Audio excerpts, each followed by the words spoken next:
Stands in the way for UConn and their quest for back-to-back titles? You're here on Big East Energy.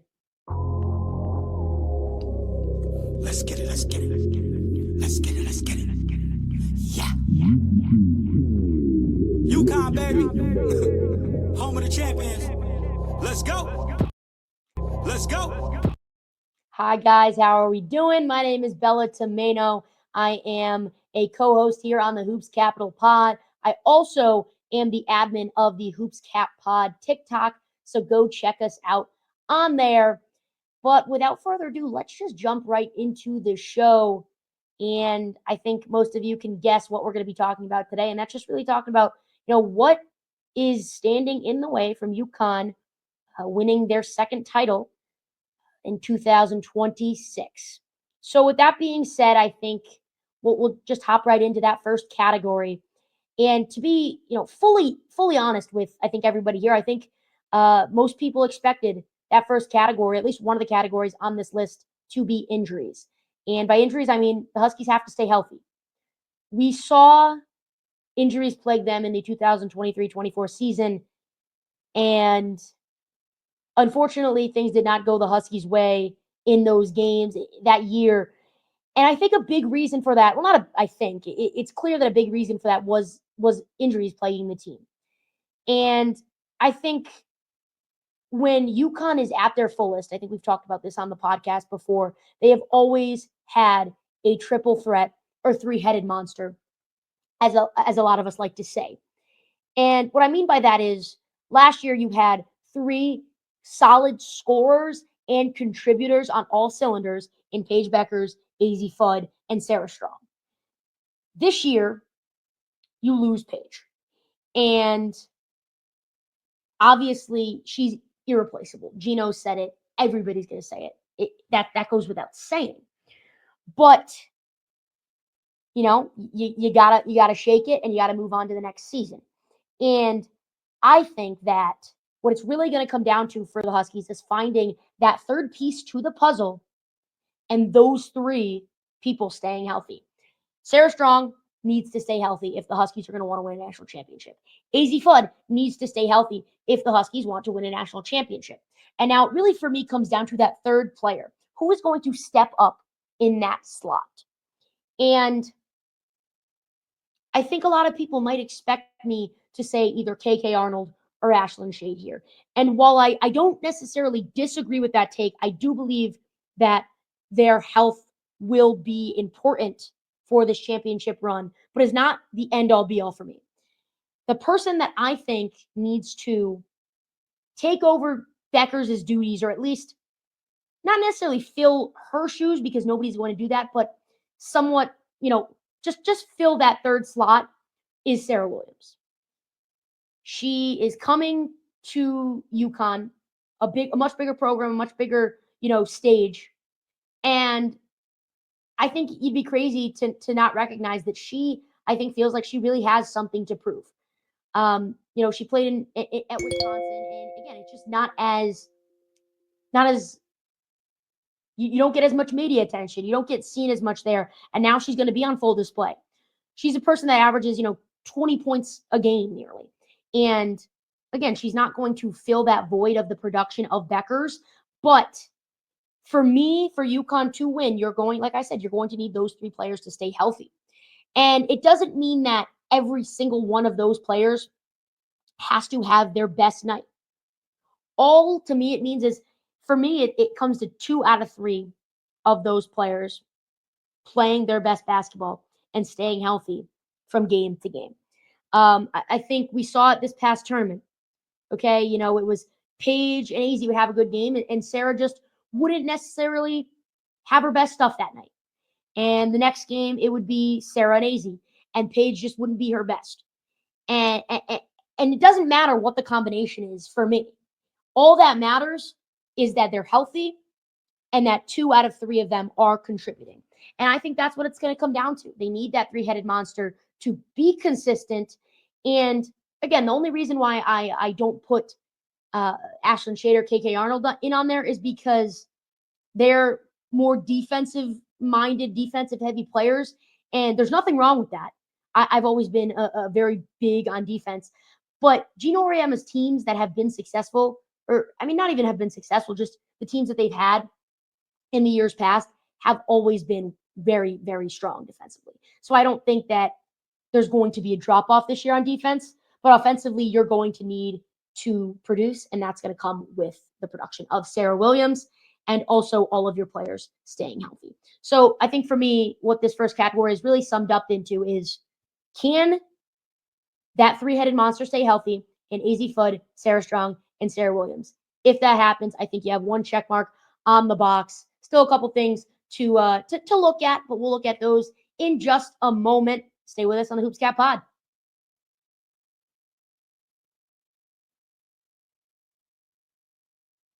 And we are back here on the Hoops Cap Pod. Bella Tomaino here in a solo show. And we just talked about how injuries are going to be key for the UConn Huskies basketball team in 2025-26. And now we got to talk about the teams in their way. There's only so much that UConn can control themselves. And I think last year they put on a masterclass. They controlled the controllables and they reacted positively to the uncontrollables.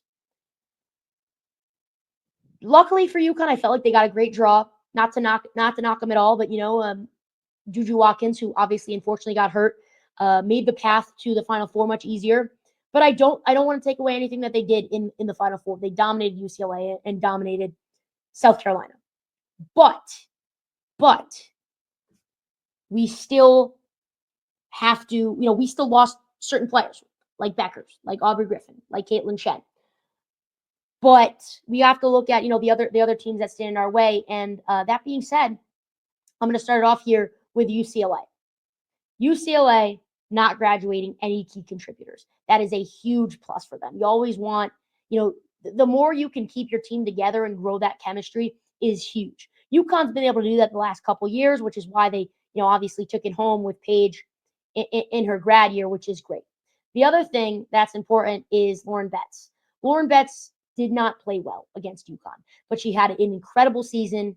Put the whole country on notice. One of the best bigs in the country, without a doubt. And this year, she is going to be joined by her sister, Sienna Betts, who I actually saw in the airport when I went to the Final Four, which was kind of cool to see her out. And I've seen what she's done in high school. I believe she plays some USA basketball, and she's special. She is going to be huge. And again, you talk about chemistry, keeping a team together. There is no better chemistry than having your sisters on the court. I don't know if Sienna is going to see the court immediately, but she's already been, watching her sister play there. I'm sure she's been running sets. I'm sure Lauren's, coaching her, and she's probably lived through Lauren these last couple of years. So I'd imagine she's going to be really, really solid coming in and have a lot under her belt without even, touching a basketball as a official UCLA player. And then the other thing that, I like to always mention is they had to experience the heartbreak in the Final Four of losing. And UConn had to do it the year before. And I think that'll ignite a fire under UCLA. They're not going to want to lose the way they did. So I just think all those things coupled together are really going to make UCLA a force next year. The other team that I could see UConn having trouble with, and this is a team that has always, been a rival for UConn these last couple of years. And I think you guys know who I'm guessing, and that's South Carolina. South Carolina is always going to be in the mix as long as they have Dawn Staley as their coach. And like I said, that rivalry has built and built and built. And I think UConn finally got the better end of it. But before that, they definitely weren't, I don't want to say weren't dominating that rivalry like we'd seen them in rivalries before, whether it was Tennessee or some other schools back in the day. But the other thing about South Carolina is, they'll have Ashlyn Watkins returning off an injury. They'll still get a lot of others that will just absolutely load the backcourt. And obviously, the big thing is they lost Phil Wiley, Malaysia Phil Wiley. But South Carolina is deep. They've always been deep. They're always going to be athletic. And I don't see Dawn Staley, getting embarrassed like that again. She got embarrassed twice by UConn this year. there's going to be a lot of adjustments made. I thought maybe she would have made a big adjustment in the championship game. She didn't. But again, you have a whole season to prepare. And I think it's going to be interesting to see how these rivalries continue, especially with South Carolina. And so I think the two biggest teams that scare me for UConn because of just the reputation and just who they have coming back, and for other multitude of reasons that I listed, I think it's going to be UCLA and South Carolina in the way for the Huskies. So they'll have to be on high alert when it comes to tournament time or whenever we have to face them. That's it for the second segment. We will head over to the third. Do not go too far.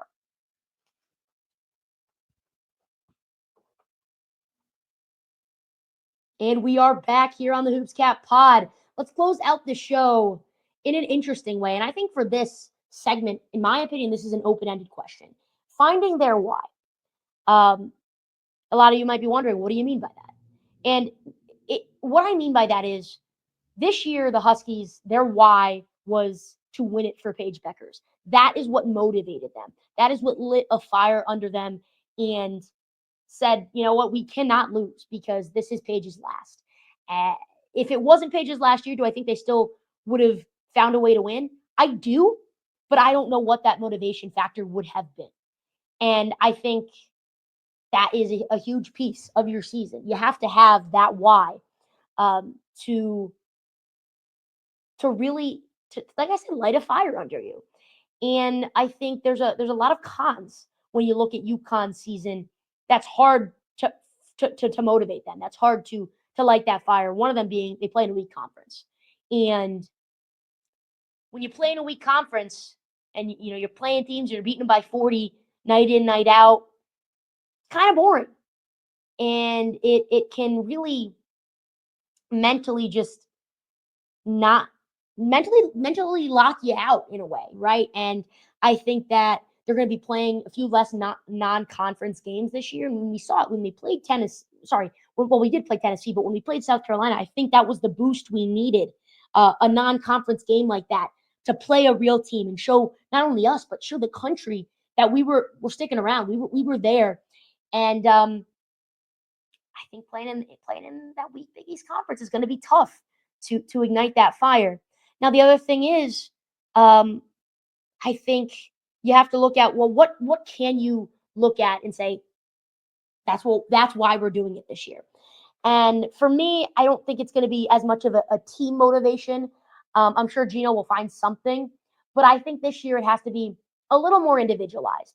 And I don't mean individualized based on, I got to score 20 points. That's my why. No. I think the why has to be like, for Azzi, it has to be, okay, proving that I can win without Paige, win with I don't want to say less dominant team, but prove that I can be that number one option. And I think what Azzi's going for, don't get me wrong, she's going for a national title, but I think she's also got something to prove with National Player of the Year. I think she's got an opportunity to go out there and do it. And I think if it's not her, it could be Sarah. But besides that point, I think that has to be Azzi's why. Play well and prove that she can do it by herself. And I mean by herself lately. I mean, be that number one option and be the number one to that three-headed monster. Now, for Sarah, I think you look at somebody like her and you find an individual why. And I think for her, it's going for 4 for 4. This season, I think it was put into perspective for us that Sarah Strong could possibly cement her legacy as one of the greatest UConn Huskies ever. And the run she had last season as a freshman was incredible. And I think that she's got an opportunity to win them all 4 years, just like Stewie did. So I think that's got to be a motivation for her.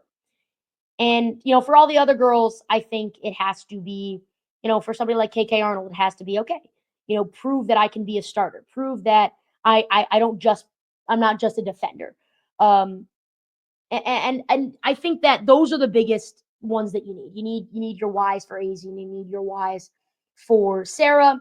And then I think we already talked about Sarah Williams. Why is just her, living up to her expectation. I think that's a big thing for her.